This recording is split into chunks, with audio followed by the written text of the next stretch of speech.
Dear guests, friends, 2014 marks the 17th anniversary of the mass exodus from Estonia, Latvia and Lithuania. The tragic event was broadly commemorated by these Baltic diaspora communities all over the world and also at our home countries. The fate of the Baltic Germans is also a tragic one. An 18-year-old community was demolished in the interests of political diplomacy between two dictators who changed the history of the Baltic and the lives of its people with the Molotov-Ribbentrop Pact of 1939. We know about the Umsiedlung and have also some idea what happened to the Baltic Germans in Germany and or Poland. But I personally know next to nothing about Baltic Germans in Canada. This year, I think it was in August, I had an honor to host a group of people representing Balts and Baltic Germans at Tartu College. I'm Piret Noorhani, the Chief Archivist of Estonian Studies Center here at Tartu College, and I gave them an excursion at our premises and showed the archives, talked about the Estonian Studies Center and our dearest dream, a Museum of Estonians Abroad, VEMU, which will be built as an annex to Tartu College, maybe in 5 years. And while we were talking about our possibility future cooperation, the offer was made to Baltic Germans to come and share their stories here at Tartu College, which is one of the main Estonian community centers in Toronto, community and cultural centers. And here we are, all Balts together, because we don't have only here Estonians and Baltic Germans, but also some Latvians and Lithuanians. And I really do hope that this first lecture on Baltic Germans at Tartu will not stay the last one. Now when VEMU Estonian Studies Center is a culture associate of the Bloor Street Culture Corridor, we'd really like to keep our doors open not only for Estonians, but for the broader public. Welcome all to Tartu College, to Estonian Studies Center, and our next speaker is known for all Baltic Germans sitting here. She's Petra Grantham, but Estonians doesn't know her yet, so I will say some words about Petra. She's a current president of Canadian Baltic Immigration Aid Society. She's an editor and publisher of Blaue Briefe, a biannual publication of the C.B.I.A.S. Petra has been a part of the CBIAS National Executive since 2004, serving as a president since 2007. She is responsible for producing the organization's biannual publication, a magazine-style report issued to all members. The publication has been produced since the organization was formed in 1948 and provides members with news and information about events, family updates, births, deaths, and marriages, as well as articles that pertain to cultural relevant topics. In her role as a president, Petra has also involved with events and issues pertaining to the group's common interests. She maintains the website, Facebook page, and is the liaisons with branch organizations in Canada, as well as international organizations of Baltic Germans. She has been an active member of the organization since childhood and has been involved in organizing many youth events, anniversary celebrations, and annual festivals. So please, Petra, floor is yours. Hi, everyone, and thank you very much for coming out on this cold night. It is my great honor to introduce the guest speaker tonight, Mrs. Barbara Habib. Barbara is, how do I describe this? We've been friends for a long time, but we have a little bit of a family relationship. My brother is married to her daughter, so we're all family. Now, a little bit about Barbara. In contrast to most of the Baltic Germans who came to Canada as immigrants, Barbara came on a one-year scholarship to McMaster University in 1956. She studied history and English in Bonn, and where her parents lived. Her parents left Latvia after World War I, and Barbara never, her parents had left Latvia after World War I, and Barbara never lived there. Nevertheless, she feels very close to the old homeland because many of her relatives have written vivid memoirs of their lives in Livonia in the 19th century. While she was at McMaster, she met her future husband, Edwin Habib, a PhD student in physics. They got married, she completed her studies at McMaster, and they made their home in Windsor, Ontario. They became members of the London chapter of the C.B.I.A.S.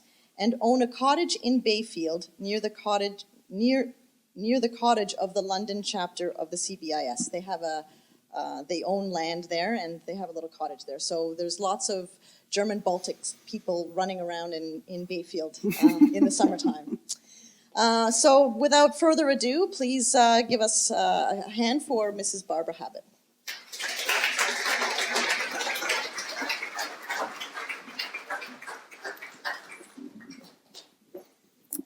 Well, I hope you can hear me. Yes, I guess you can.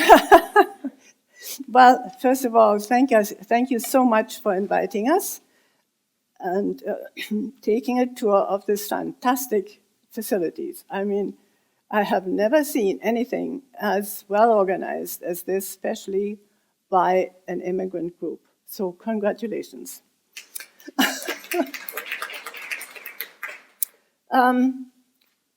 May I just ask the members of the CIBC are here to stand up so we can see how many there are? Okay, thank you very much. I'm asking this because I wanted to make sure that none of the people who are here actually lived in the Baltic states. We were born either in Germany or in Canada because the great exodus from the Baltic states by the Baltic Germans was in 1939.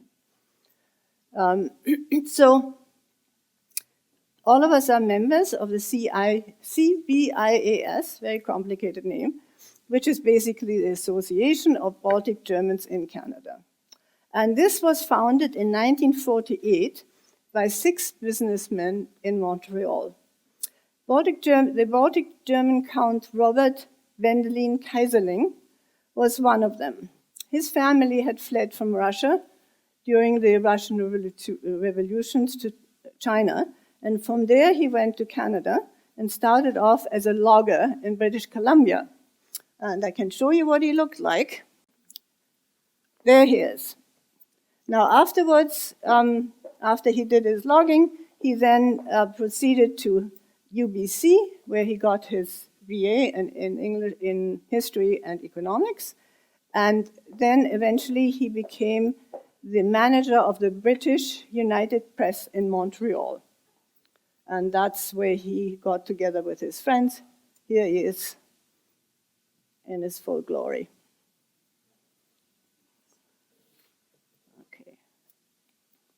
Of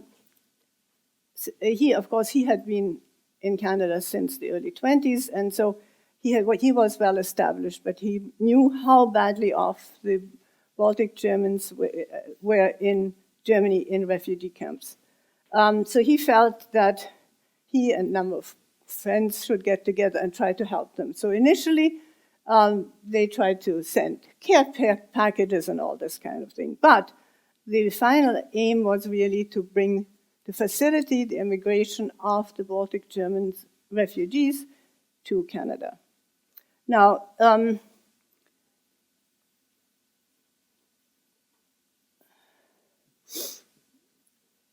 what made this plan difficult to achieve was the fact that German citizens, now the Baltic Germans had become German citizens after they were resettled from the Baltics to Germany in 1939.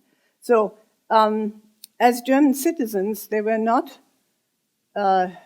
able to come to Canada because at that point, we are talking the 40s, right? German citizens were still considered enemy aliens by the Canadian government and were not allowed to immigrate to Canada.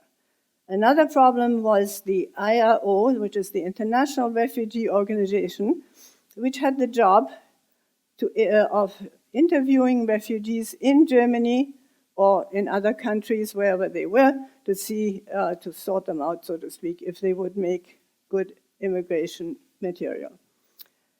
So the association had to fight through all this. But in the end, they succeeded. And how they succeed, I'll tell you a lot later. So they were exactly successful in the end, and 800 Baltic German families came to Canada and settled here. Now, I do not know how familiar you are with the history of the German population in the Baltics. It's a very long history, and I hope you'll bear with me for being a bit long-winded in that respect. I'm a historian, so I can't just jump over things. Anyway, this history extended over 700 years, from 1200 AD to 1939. And the German population was always a minority, roughly 10% of the total population. Do we have something? It consisted, eventually, and of course not at the beginning, of aristocratic landowners, merchant and manufacturers, and the professional class. In the 18th and 19th century, the professionals, who call themselves the literati, became the largest group. They were educated at universities in Germany and later at the University of Tartu, once that got going in 1802. Now, here we are. The 700 years can be divided into several distinct periods. So you have 300 years under the rule of the Livonian order, 1200 to 1550. Then we have 150 years under a combination of Swedish, Danish, and Polish rule from 1560 to 1710. And then 200 years as part of the Russian Empire. And at that point, what is now Estonia and Latvia was called, and Lithuania was called the Baltic provinces. And the final period were from 1920 to 1939, when the Baltic Germans lived as citizens of newly independent Estonia and Latvia. Now, the first German arrivals, let me see. The first German arrivals were merchants from the Hanseatic city of Lübeck. And here's a picture of Lübeck and Bremen. So one was on the Baltic Sea and one is on the North Sea. That's okay, it keeps going. Yeah. So the next picture is of Bremen. And do you recognize the statue there is of the fairy tale of the Bremer musicians. And the reason I picked this one out is that you find the same statue in front, same statue in front of the dome, the cathedral in Riga. And the reason for that is that the first bishop of Riga came from Bremen. I just love that. So next one. And there's another picture of Bremen. Okay, here it's coming.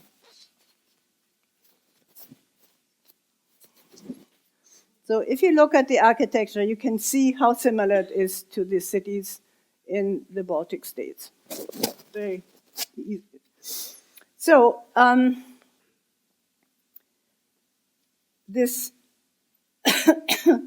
so the exports of lumber, furs, and amber from the Baltic region and from Russia very much in demand. And so that's why these merchants came and settled made small settlements along the coast.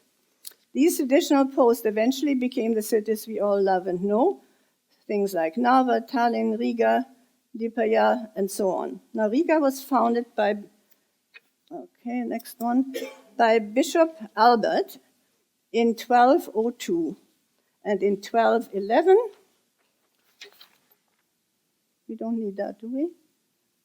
Let's see. Is it coming? Okay. Next one. Did I touch something? Probably. Is it moving now? Okay. And so this Bishop Albert, he started the cathedral in Riga building, and you'll see the building in a minute. Huh?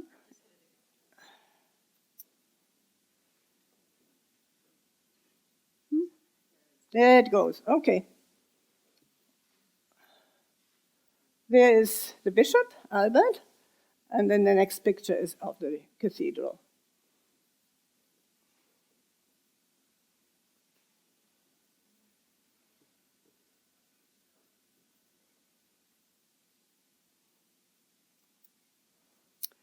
And Tallinn was founded shortly after Riga, namely in 1219.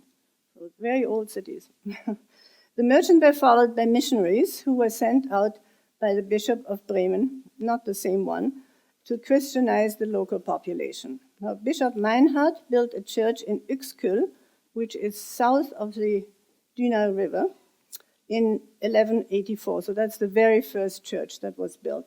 And his successor, Bishop Berthold, was killed by the local population who did not want to give up their old gods.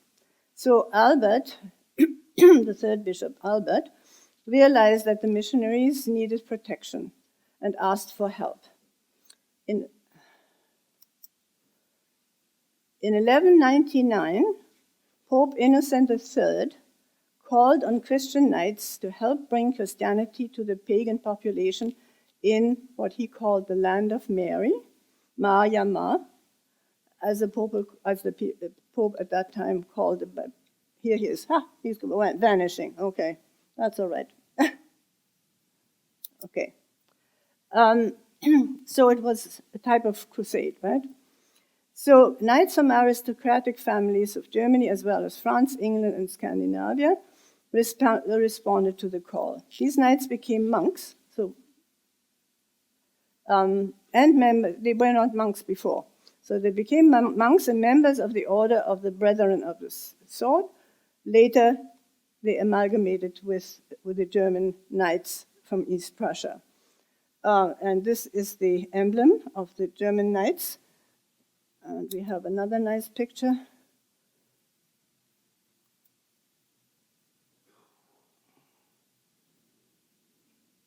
Come on.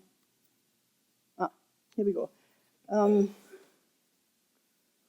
This is a gown that the knights would have wore, and this is an actual thing that I took a picture of in Vienna.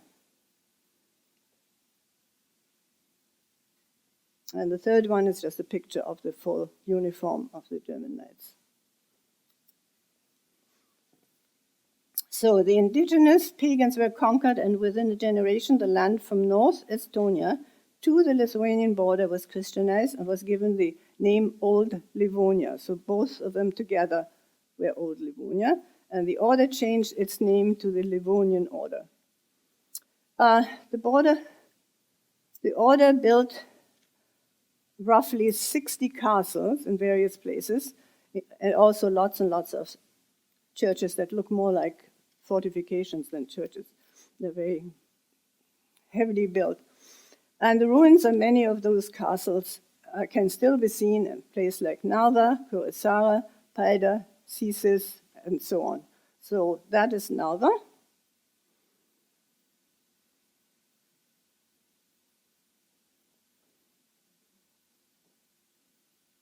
This is Kuressaare, so on the island, which is one of the few that's actually still standing. Most of them are ruins. Here, this is Paide. Yeah, that's lovely, isn't it? And the last one, of course, is, no, this is CSIS in Latvia.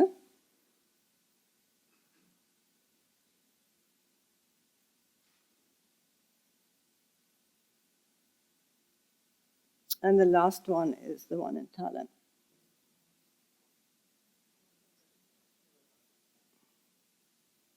Okay.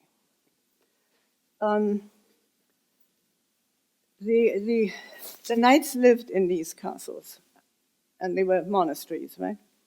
So the order also set up an administrative system which was used all over Europe, and that was called feudalism. Now, feudalism had been developed after the collapse of the Roman Empire. At that time, very few silver or gold coins were in circulation. So doing any kind of trade was very difficult. So people started using the good old barter system. You exchanged goods for goods or goods for services. And in a way, you can look at the feudal system also as another form of barter, because land grants were exchanged for military service. So system was based on the theory that the ruler owned all the land, and he would keep part of it for himself, and his best warriors received land grants from the ruler in exchange for military service. So whenever the king, or the ruler or whatever, needed help, he would call his vassals and say, okay, I need so many troops, and then the vassals would have to supply the king not only with soldiers, but with horses and equipment, and you name it. So in this way, and the nobles had to swear oaths of fealty to the ruler and become the ruler's vassal. So this way, the ruler did not have to fork out a lot of money to hire soldiers. The knights of the order, being monks, could not own land individually or have children, get married and have children. However, there was a need for military reinforcements because there was a constant threat of invasion by Russian and Danes from the north, and later on by Poles and Lithuanians from the south. So relatives of the knights came to the Baltics and became vassals of the order in return for land to settle on. The descendants of these settlers became the aristocratic landowners in Estonia and Latvia. In later years, members of these families formed 4 governing councils, which were called Ritterschaften, one each in Estonia, Saaremaa, Livonia, and Kurland. Now, I don't know if you're familiar with Kurland because it was a part of, here, it's the southern part of Latvia, which had a slightly different history. But at that time, it was all one administrative region. So they had these councils that carried out the day-to-day administration of the region. They remained in charge until the end of World War I. Think of these councils the way you would think of the House of Lords in England. These were hereditary members of these councils. So the father died, then the son would take over, etc., etc. And of course, they were not paid. This was all volunteer. Now, Old Livonia was, since it was a province of the German order, for 300 years, and as such, it was also part of the Holy Roman Empire, in other words, of Germany. During that time, cities grew and prospered, and adopted the constitution, the municipal constitution of Lübeck or Magdeburg. The cities were members of the Hanseatic League, and this is the emblem of the Hanseatic League, which was a medieval version of the European Common Market.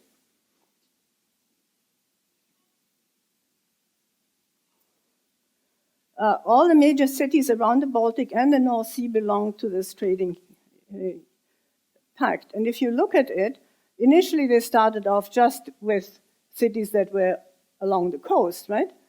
Here and there on the North Sea side. But they were so successful that more and more cities in the interior became members too, for example, all the way down to Cologne, which is, quite a bit inland. So it was a very, very successful form of trading union, and really it's like the first invention of European common market. So let's see, what have we? So no wonder that the burghers of these cities were able to build so many gorgeous buildings, such as the House of Blackheads in Riga and Tallinn, which were the guild halls of the merchants. And another example is the beautiful town hall in Tallinn. Now here, there you see the Blackhead. This were the brethren of the Blackhead. It was just that their emblem had this black head on it. This is the building in Riga. I'm sure you're familiar with it. It's gorgeous. And this is the one in Tallinn.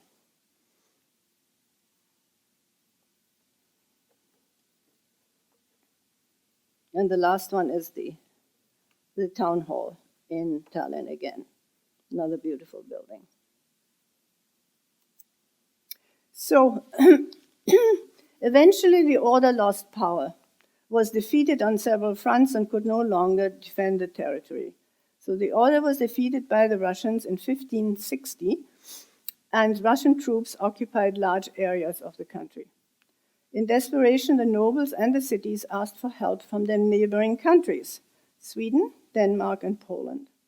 So Estonia came under Swedish rule, the island of Samara under Danish rule, and Livonia, Riga, and Kurland, so the southern part there, under Polish rule. This went on for a while until, one important thing, when Livonia surrendered to the Polish king, Sigismund Augustus, a special treaty was signed called the Privilegium Sigismundi Augusti, which granted the German nobility and the cities privileges.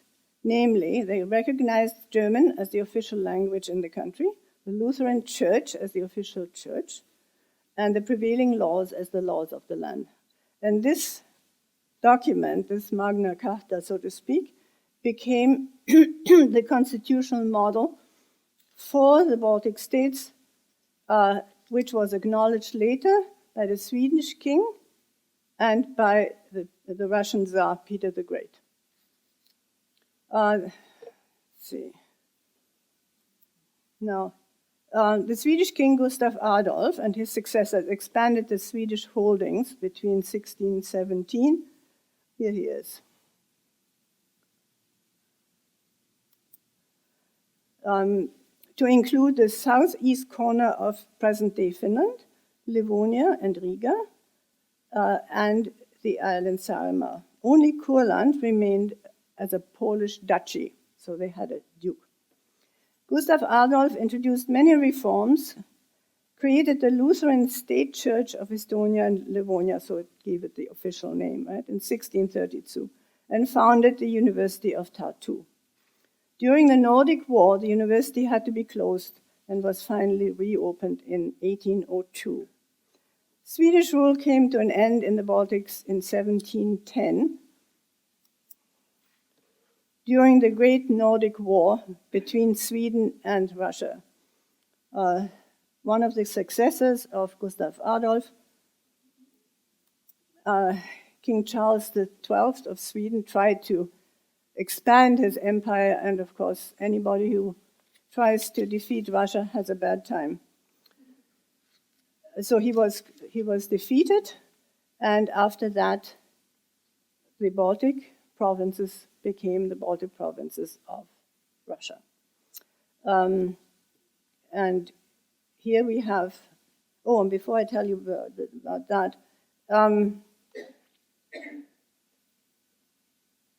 so the Baltic German, during the Nordic War, the Baltic German nobility and the cities fought on the side of Sweden, but had to surrender finally in 1710 to Russia.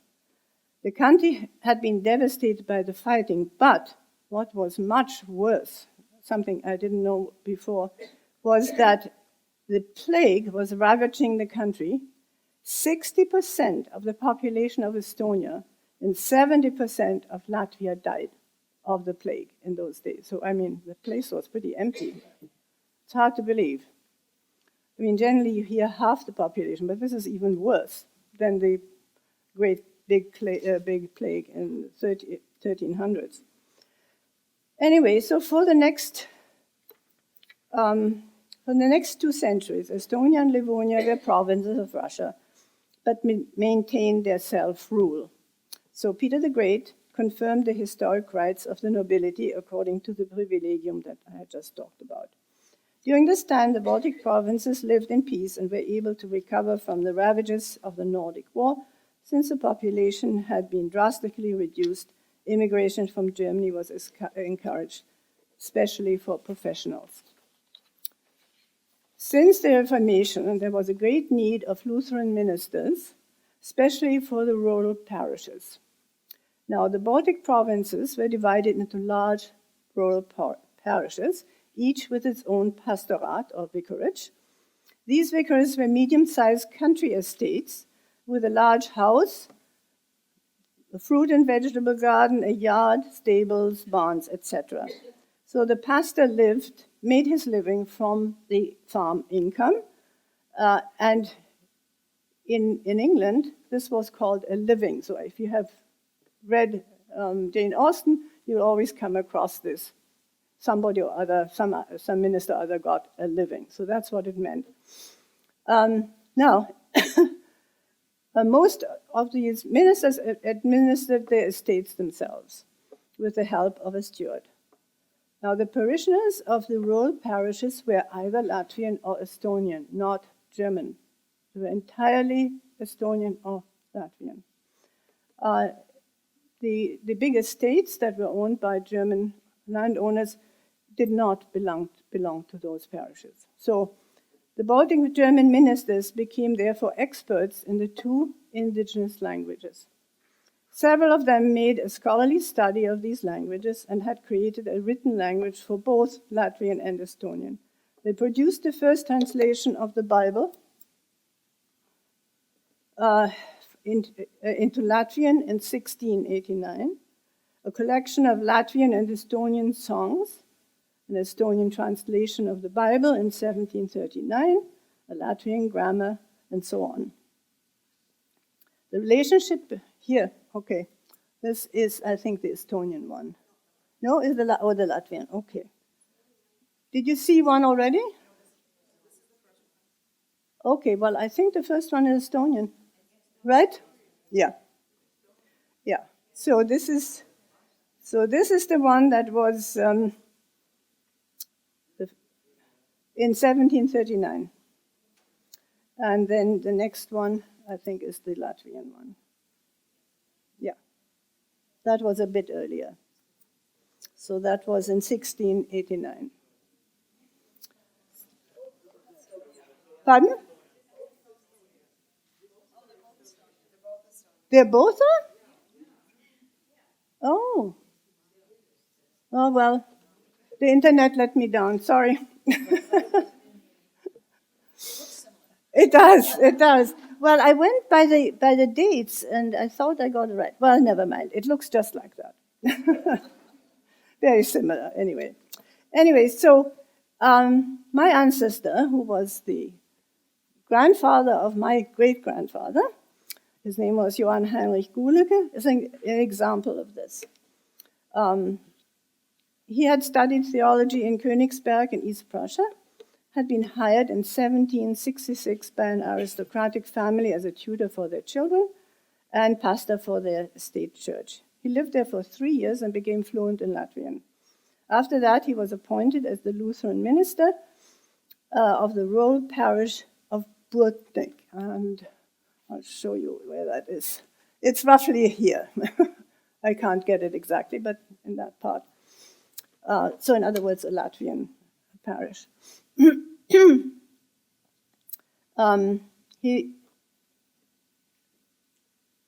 He held this post until his death in 1816. He was buried in the cemetery of Burtnik, and his grave is still being cared for by the people who live there. With the encouragement of his father-in-law, Jacob Lange, who was the Bishop of Livland, who was also a linguist, he created, this is my ancestor, created a Latvian catechism for his parishioners. And Jacob Lange produced the first Latvian German dictionary. The first one was the other way around, printed in 1777. An important duty of the ministers were the annual confirmation lessons in Estonian or Latvian for the children of the parish. Since the children lived far away from each other and from the church, the boys and girls would live for several weeks at the vicarage. They were housed and fed there and received their daily lessons. In the early 19th century, with new legislation for rural public schools, the pastors were given an additional task to supervise the public schools in the country. Now, the 19th century, let's see.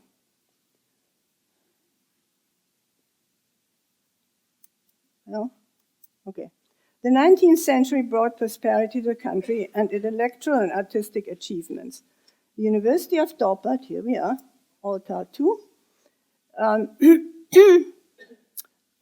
was reopened in 1802 as an autonomous German language institution. It remained as such until 1893, when all teaching had to be done in Russian. Not in Latvian or Estonian, but in Russian. The university attracted many famous professors and in turn produced great scholars. No longer did the Baltic families have to send their sons to foreign universities to study. The literati class, professional class, profited greatly because most of them were not that wealthy. So all my male ancestors all attended the University of Tartu. So starting with the sons of Jakob Gulecke, Johann Gulecke, right up to my father. And the interesting thing is that the archives at the university still have all the papers of their former students. So you can look them up. Yeah. So if they misbehaved, it's in there. We were very tempted. A group of us went to the Baltic states in 2001, and the archivist of the university showed us the archives. And we were very tempted to ask him to look it up, but of course we didn't have the time. But he said it's all in there. So,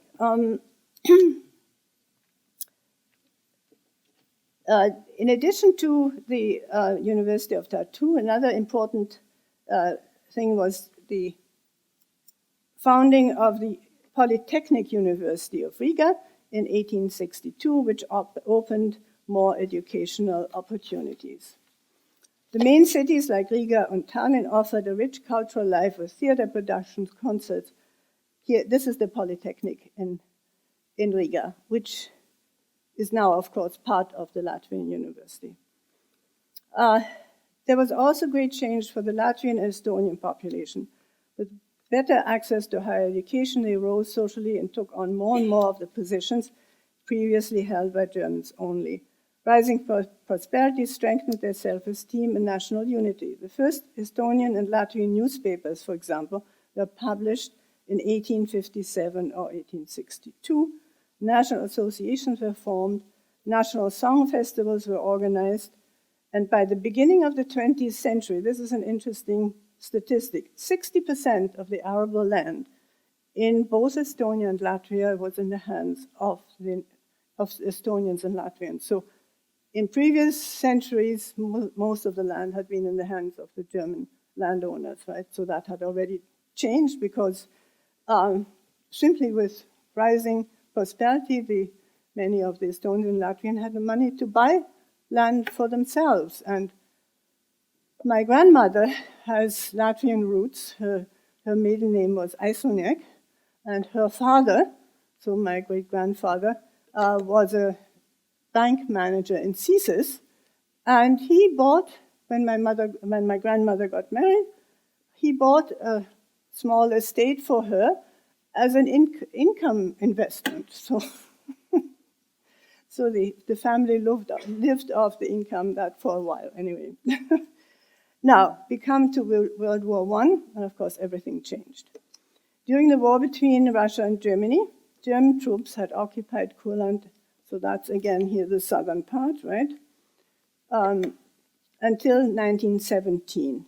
Afterwards, the German troops continued northward, and by February 1918, they had reached Narva. Now, in 1917, of course, we had the Russian Revolution, and the Bolsheviks, under Lenin's command, took control of the government of Russia. Lenin decided to make a separate peace with Germany, and the peace treaty of Brest-Litovsk was signed in March 1918. In it, Russia gave up the claim of sovereignty over the Baltic provinces and Poland. By November 1918, of course, the situation changed drastically because Germany had signed the armistice with the Allies, and the Allies immediately declared the separate peace treaty with Russia null and void. I mean, this is a breach of international law, but whoever wins can do whatever they like. So, Germany was forced to withdraw its troops from the Baltic provinces, starting in Estonia. The Russian government, of course, no longer felt bound by the treaty and sent the Red Army into the Baltic provinces to regain that territory. In order to forestall this event, the Estonians and Latvians set up provisional governments of their own. In the spring, the Red Army had progressed as far south as Jelvaga in Kurland, so that is somewhere around there.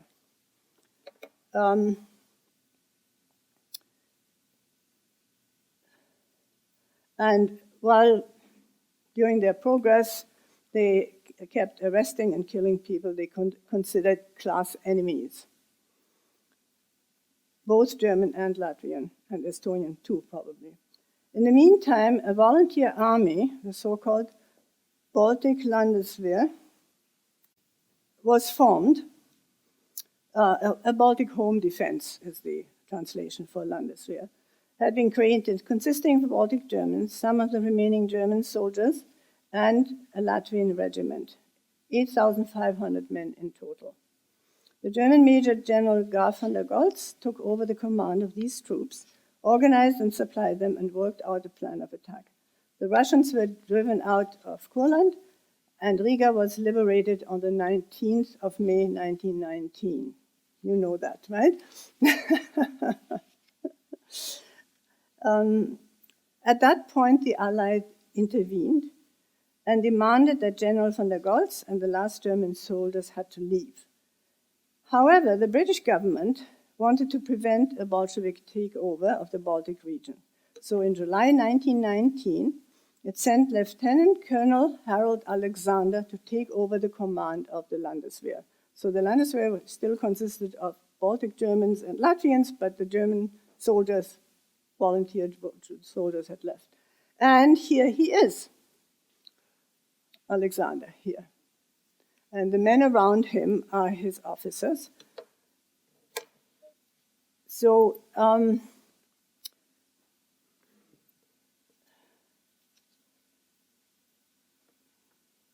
the fighting was concentrated in the frontier region of Latvia and Russia called Latgalen. And in March 1920, the mission was completed. That means the Russian army had been driven out of what became Latvia, and Alexander took a fond farewell from his troops. He had got along very well with his officers. And here's a picture of them. So Alexander is sitting there in the middle, and then his officers are standing round. And the man right over there is my father, who was an officer in the Landeswehr. So at that point, of course, in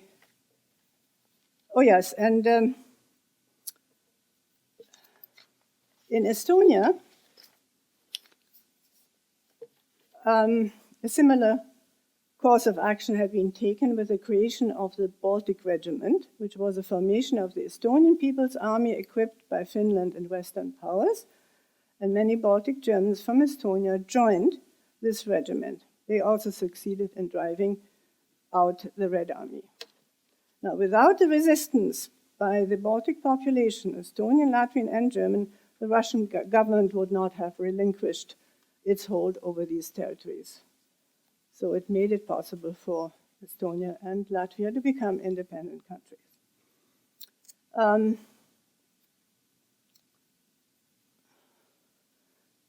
The Latvians and Estonians created independent countries and became masters in their own house. The Baltic Germans lost their prominent position in society and government, obviously.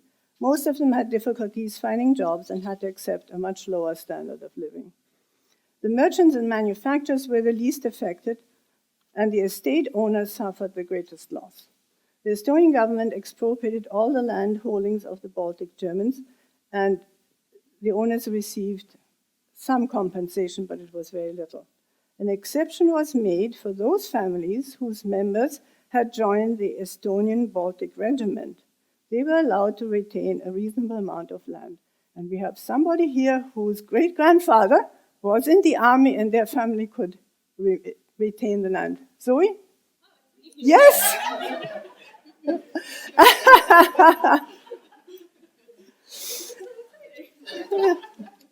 Yes, as a matter of fact, we visited the estate where her family had lived, and they showed the house that they lived in and so on. So they retained a reason, not the whole thing, but a reasonable amount of land that could still be worked profitably, right? Now, in Latvia, a total of 1,300 estates were expropriated without any compensation. The remaining land holdings amounted to less than 2% of their former property. In most cases, these rest farms were not viable, and many had to give up. It was just too small, it doesn't make sense. They ended up with enormous stables, stable for, 80 horses, and they had one or something. So it just didn't fit anymore. Now,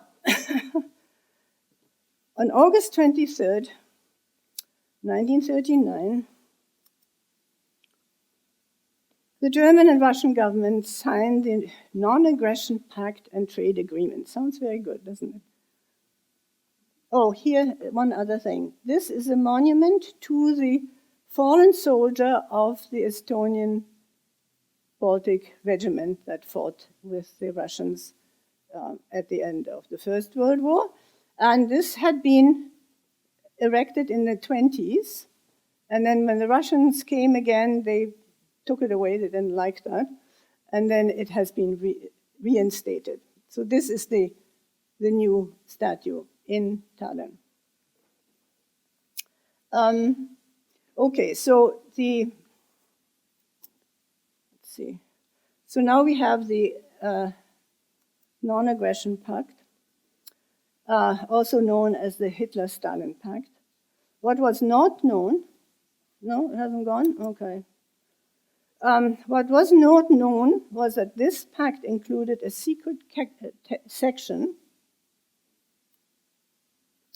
which divided Eastern Europe into the two spheres of influence between Germany and Russia. The Baltic states, Finland and Eastern Poland were in the Russian sphere, Western Poland in the German. The first inkling of this secret plan came on September 17th, 1939, with the annexation of Eastern Poland by Russia. So the Baltic Germans became very concerned and sent a delegation to Berlin to find out what was happening. Their worst fears were confirmed. The Soviet Union planned to annex Estonia and Latvia. In long sessions with members of the German government, they explained that the persecution which the Baltic German population had suffered at the end of World War I at the hands of the Bolsheviks would certainly happen again. So the arguments were successful, and on September 28th, the German government sent a telegram to Joachim von Ribbentrop, who was the foreign minister, who was in Moscow at the time negotiating with Molotov. And a second addendum to the original pact was worked out, which allowed all the ethnic German minorities in Russian spheres of interest to immigrate to Germany by December 31.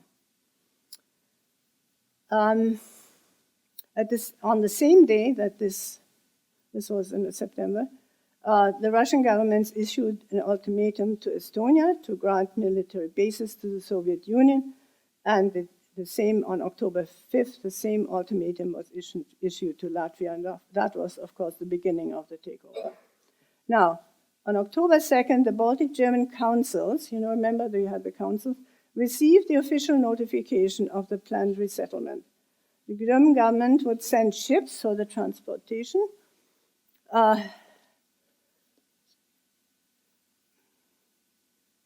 For the transportation of the people to Germany, set up receiving centers in Germany, and then organize the resettlement of these people in Germany.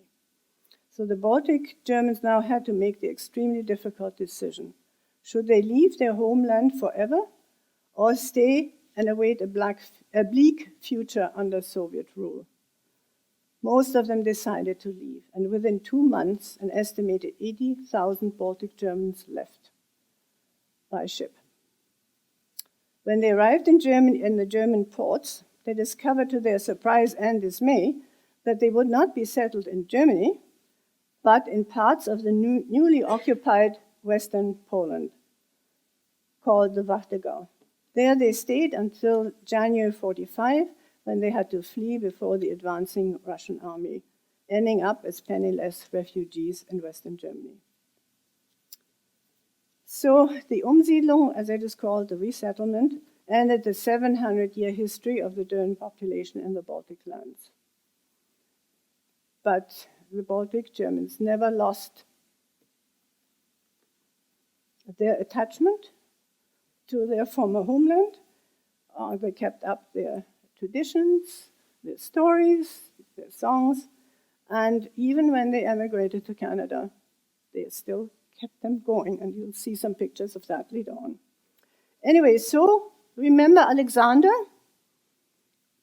the English General Alexander, who led the Landeswehr, right? He comes back.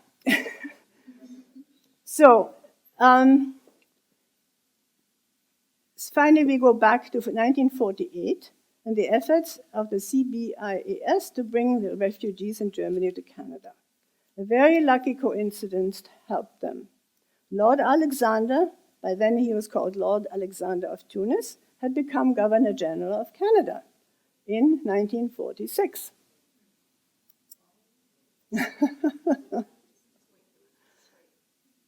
Yeah, it's moving.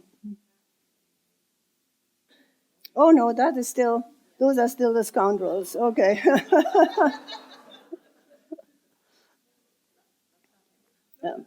No, he appears in a short while. Oh, here's one of the ships, sorry. This is a ship one of the many ships that were used to transport the Baltic Germans to Germany. It was a passenger liner. Yeah, here he is. Lord Alexander of Tunis, Governor General of Canada.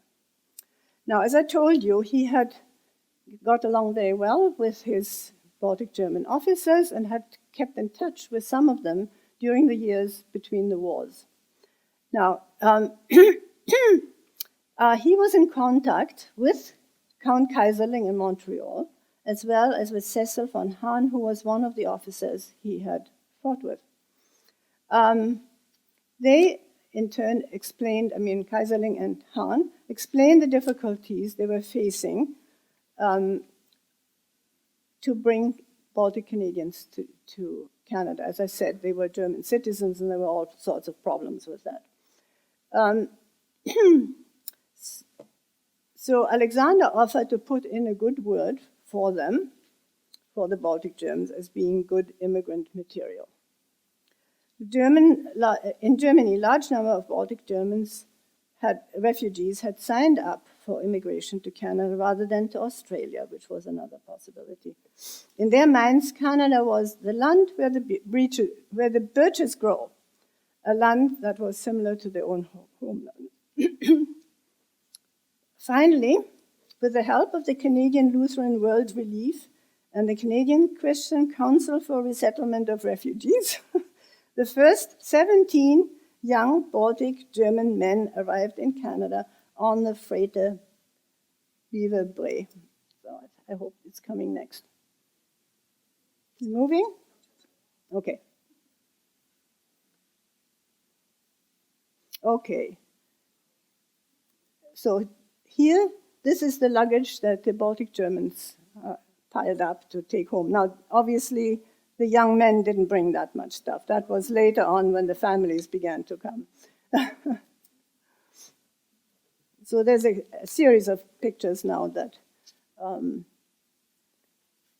of the ships, and this, for example, is a landing bridge in Bremen for the, if you can see it here, to Canada, by the Canadian Christian Council, and so on. That is the ship, the Livonia, that they came on. And then we have another picture of them, of the group itself. Now here, that's just the ship.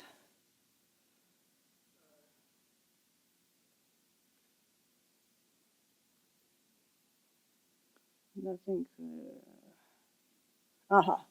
Here are the young men who came, the first ones.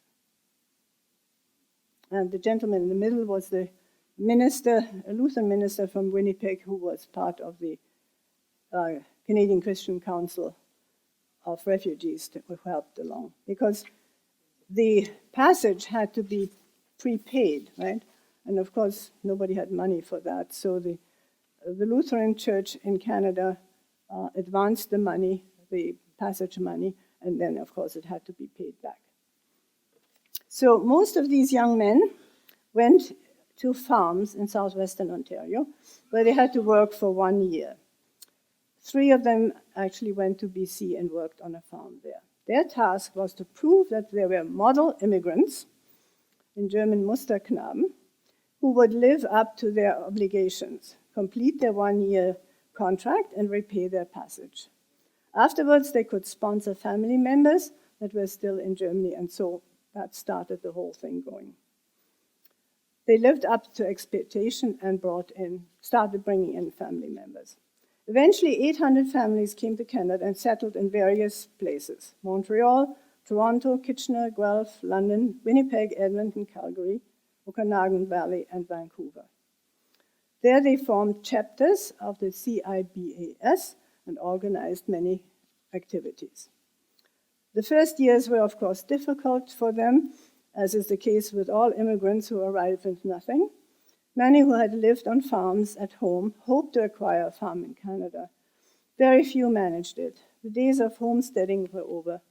Now people needed money to farm.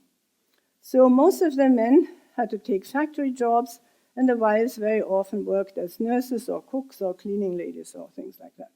However, all of them were able to build new lives for themselves and their children and integrate successfully into Canadian society. 2 of the C.B.I.A.S. chapters eventually bought cottages for the use of their members. The Toronto chapter owns one in Wasaga Beach, and the London group one in Bayfield on Lake Huron. During the summers, these cottages are gathering places for us. We have picnics, children camps, and most important of all, we celebrate Johanni. You know what Johanni is? Midsummer Nights Festival with a fantastic fire, and I hope we have some pictures of that later on. Yeah. The coast of Lake Huron are very similar to the coast along the Baltic Sea. The same vegetation, the same formations of sandy beaches and steep cliffs, the view over a huge body of water. They felt at home there, and in later years, many members built their own cottages nearby. So this is the part of the history, and now we'll show you some of our activities. And one thing that, after all the centuries that we lived together, a lot of the traditions that you have, we also have, or have adopted, right? So one thing that immediately I realized immediately when I talked to the young man who was doing our technical thing, and I heard him speaking English, the cadence of his accent in English was very similar to what the Baltic German accent was in German. It has this lilting quality which people in Germany don't have. So that is one. Then, of course, many words from Latvian and Estonian were adopted into the speech by the Baltic Germans. We celebrated the same festivities like Easter. We always do the same things. We color eggs with onion skins. We have egg rolling and egg knocking. And the egg rolling is the competitive egg rolling, right? Very, very popular. We love to sing, and whenever we get together, especially at the cottage, that's what we do around the fire of the Johanni. And then, of course, the love of nature, and especially of forest. I think that's something we all still have. One of the traditions I think that stays with us the longest is food. And so we all have a Baltic cookbook, and we try our best to do all these wonderful things like Speckpiroggen and Kissel and Bubbert. Komm morgen wieder.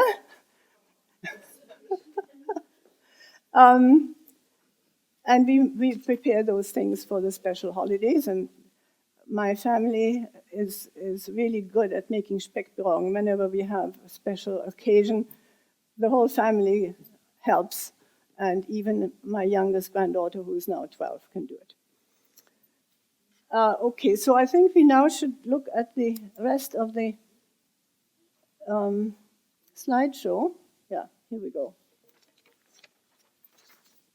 Yeah, these pictures are of the early years of the Baltic Germans when they got here. So you can see they had to work on farms, repair farm equipment. Some of them lived, often when they had to work on farms, the farmers would give them a building that was on their farm to live in. And I think that must be one of them, because that looks like a very old log house.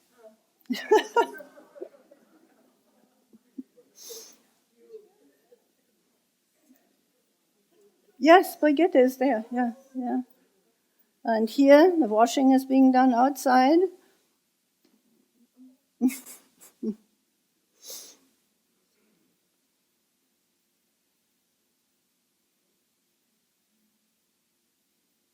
More repairs of cars and things.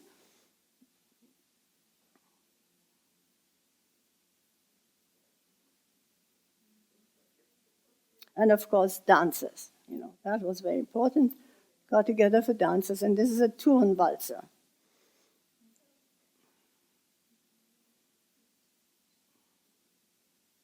Aha. Okay, now Lord Alexander, came to visit Vancouver in 1955, and all his old comrades who lived in that area came, and they had a party. So here's Alexander in the middle, and all these people used to be his former officers in the Landeswehr. So he was a very faithful person. No, not the young ones, sorry, all the older people, obviously, because that was a long... Okay, here are some of our favorites.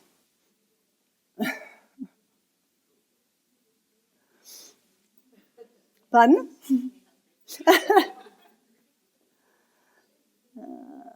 Okay, here are the eggs, colored eggs.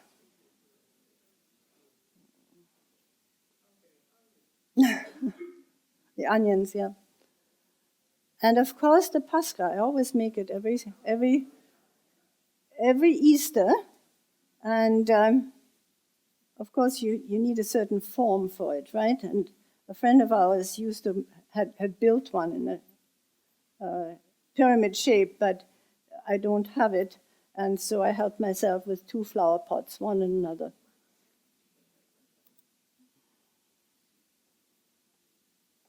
Oh, okay, okay. And I'm sure you recognize this too, Kisel, very popular.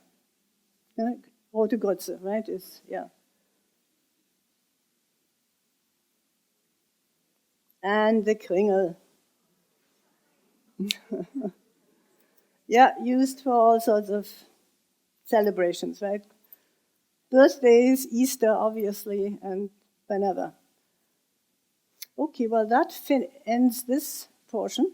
Anyway, so I want to stress how, in spite of the fact that all of us have not lived in the Baltic, some of our parents even haven't lived there anymore, but somehow they have told us so much about life in the Baltic states, how much they loved it, how they felt that was their homeland. And as I said, I have a lot of memories that my family members wrote in the 19th century. I mean, about everything you can think of. Confirmation parties, life on the beach, life in a vicarage, what they did during Christmas holidays, etc., etc. When you read these stories, you really get a good feeling what life was like in the 19th century. And we are all enriched by that.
Thank you, dear guests.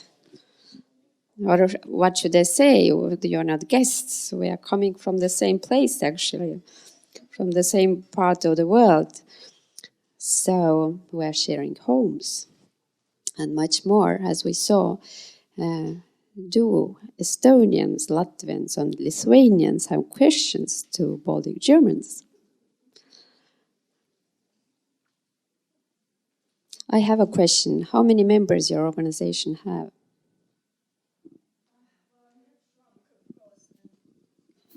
We have shrunk during the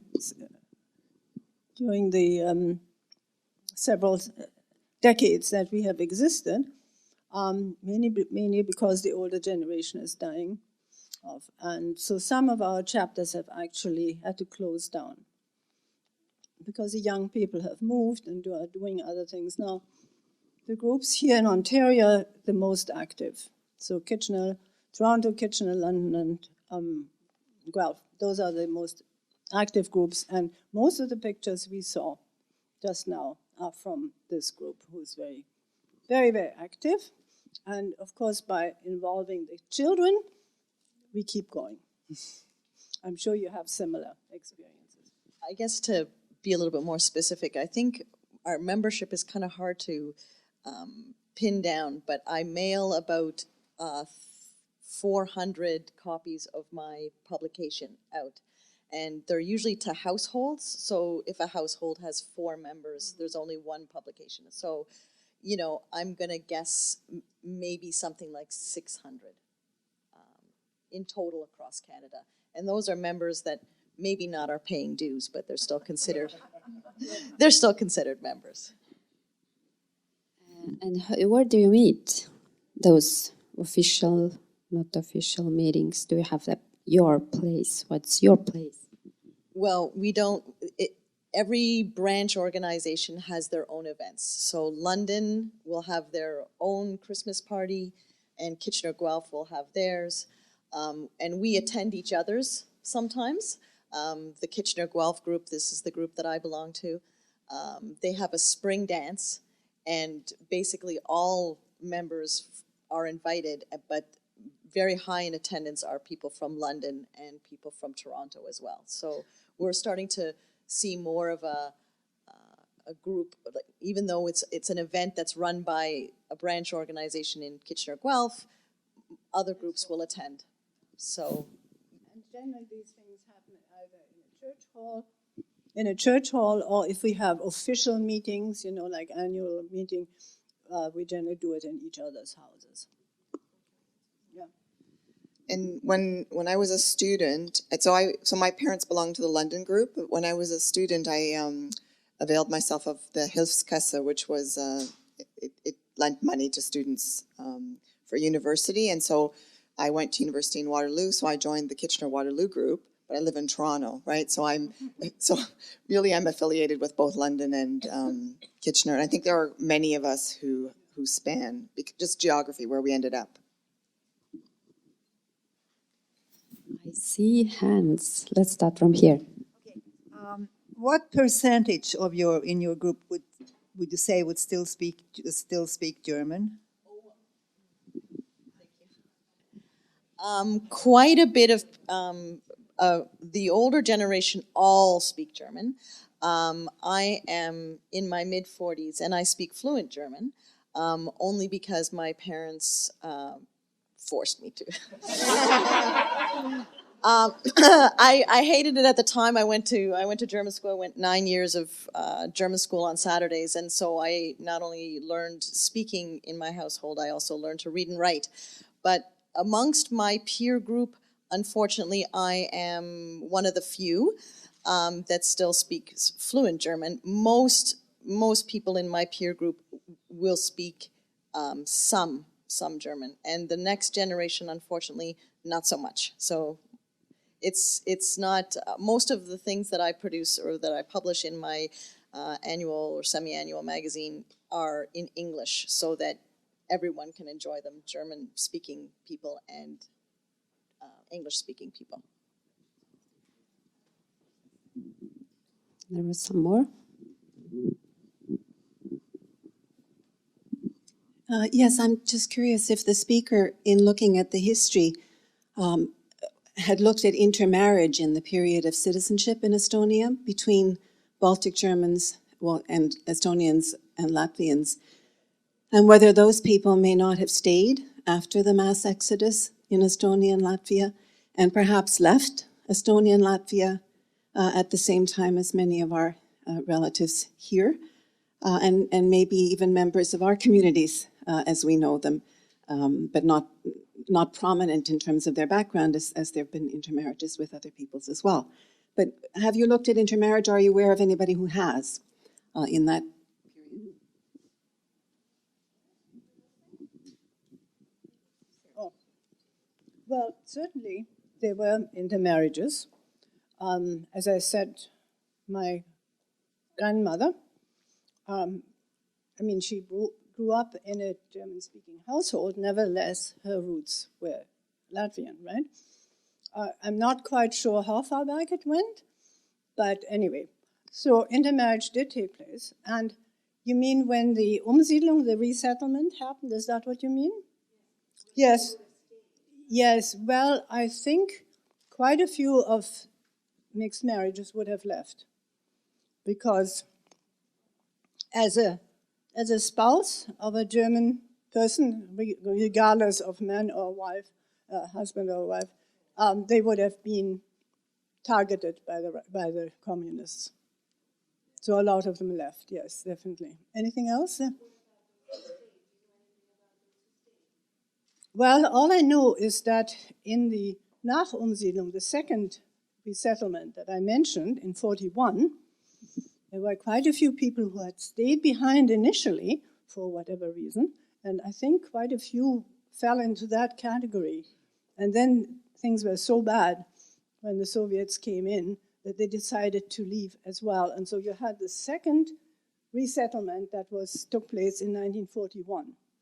And actually, my father was head of that commission, and he said they had to fight tooth and nail with the Russian delegation, or the people they had to deal with, to let people out. And they had to prove, that the people who wanted to leave really had connections with Germany. So quite a few of these people, I think, were either Latvians or Estonians that were related or whatever and wanted to get out. And so quite a few of them managed to get out.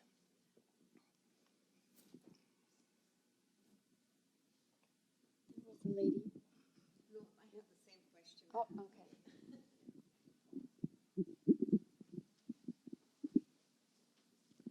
okay. How do the Baltic German immigrants relate to the plain German immigrants here in Canada? Are you a distinct society or?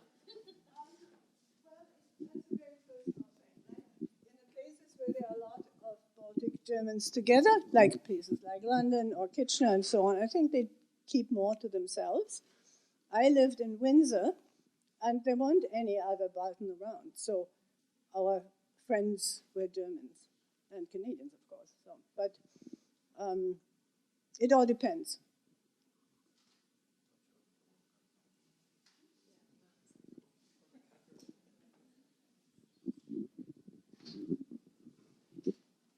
Is there a similar organization in the United States or anywhere else? Did Baltic Germans go elsewhere around the world?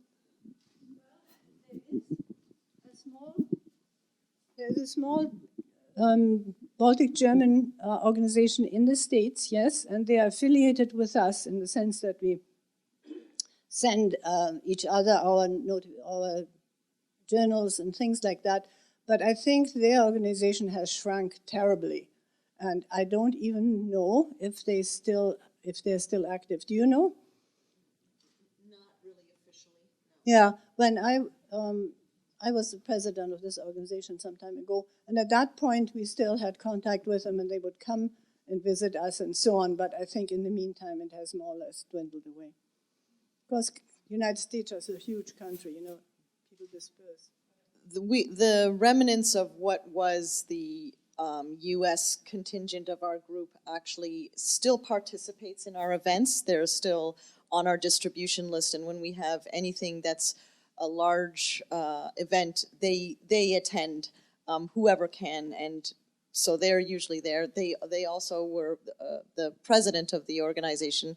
He's still president. He went on the Baltic tour group with us in 2004, and we keep contact with them, but they're not very active, I must say. We're way, way more active here in Canada.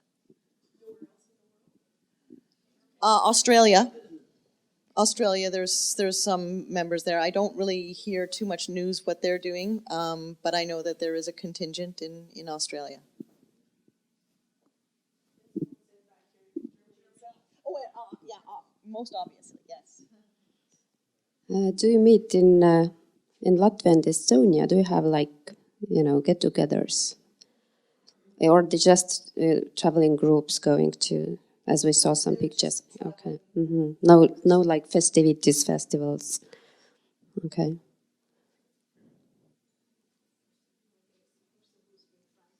I'll give first to lady and then Mrs. Habib, I specifically came here because my mother is of German descent, but from Lithuania. I'm basically an integrated Latvian, but of German descent. So I'm married to a Latvian. My children are Latvian, and they have Latvian citizenship, and they speak Latvian, and they speak German too. So, and they're 30, so we're doing pretty good. But I know the Baltics as 3 countries, and in your entire presentation, I only hear Estonia and Latvia. What happened to the Baltic German from Lithuania?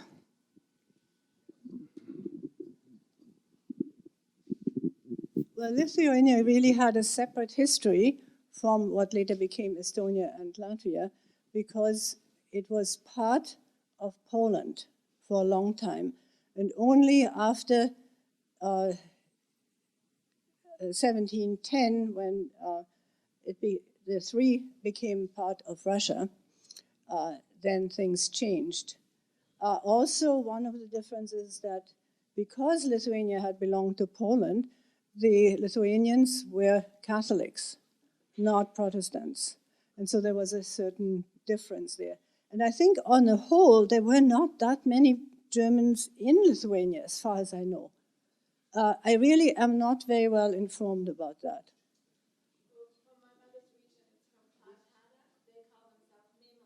Oh, I see. Yes. Well, that was part of East Prussia at one time. So that would make sense, yeah. But I think in Lithuania itself, there weren't that many German, because it wasn't part of the land that the German order ruled. The German order was in East Prussia and in Estonia, in Latvia and Estonia, but it did not rule over Lithuania, because at one point in 1250 or something, the Lithuanian had defeated the order, and so they remained separate and had a different history. Does that answer your question? Okay, good. Please do, because I really don't know a lot about that.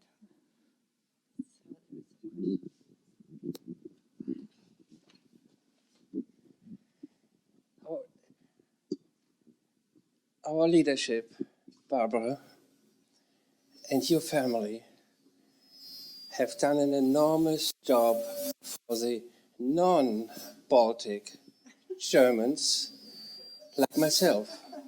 I happen to be an adopted Balt from Prussia, very Prussian family, and it has been my hobby almost at the time when my nephew came to your home. I started to dig with Paul. He has passed, unfortunately, since. And what we have discovered, why did the Estonian young people, which happened to be in the forest in 1940, and their parents belonged to the intelligentsia, not unlike the Latvians, joined the anti-communists, and I want to stress it, they did not fight for Hitler. Never did the Estonian young people and the Latvian young people fight for Hitler.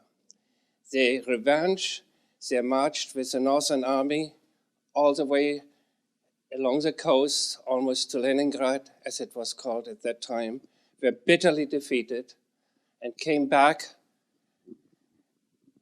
and had to witness the property of the Baron Maiden, the home of my wife's parents, where they had the last battle of 1944. They went back and forth and back and forth, and they defended Rumpenhof. And eventually, after the peaceful revolution of 1989, the Latvian young people had the guts to move two monstrous rocks, each one of the rocks about half the size of this island, and put a monument for the freedom fighters.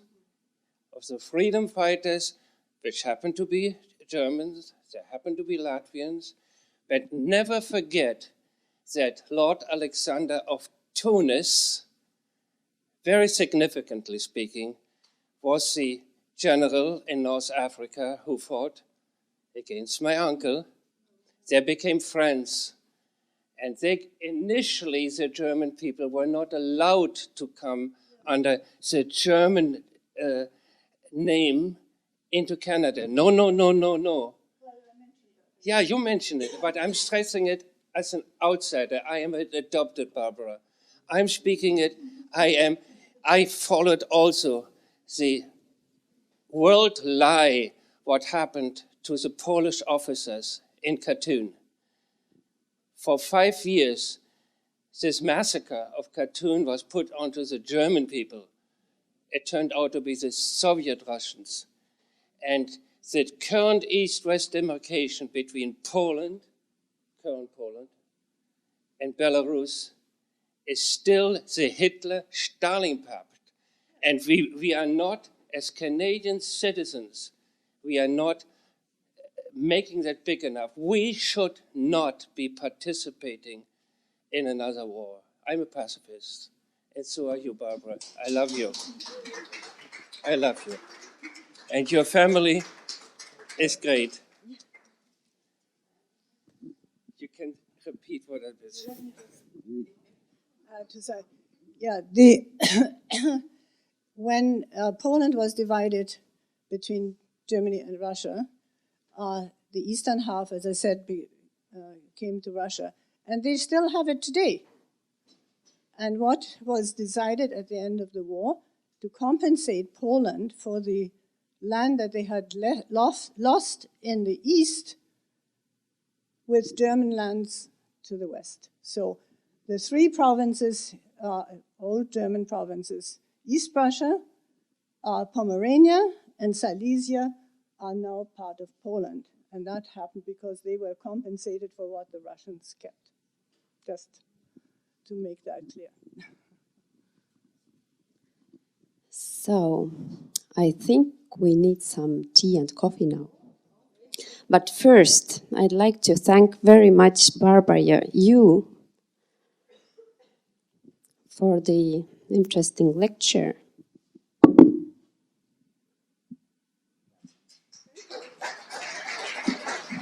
And this is a book which tells an Estonian story about a girl who had to left Estonia, went first to Germany, then to England, and now is living in Florida. Yes. And the same book goes to Peter, because thank you for organizing this event here.